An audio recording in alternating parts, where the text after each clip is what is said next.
На вашето внимание предлагаме къща в село Опанец, област Плевен, на 6 км от самия град. Село Опанец е доста развито село, а самата къща е позиционирана в така нареченото от местните жители новото село. Доста развито по рода си с предлагане на услуги като каса EasyPay, хранителни магазини, поща, заведения, детска градина, основно училище, здравна служба, читалище. Направени са по проект 2 нови детски площадки, предлага се сладкарница и удобен транспорт до Плевен.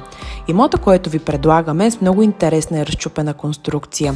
Ще бъде приложен линк, в който може да влезете, да разгледате разположението на самия имот, цена и всичко, което ви интересува. А за повече въпроси съм на разположение. Вашият брокер Анжела Ангелова. До скоро!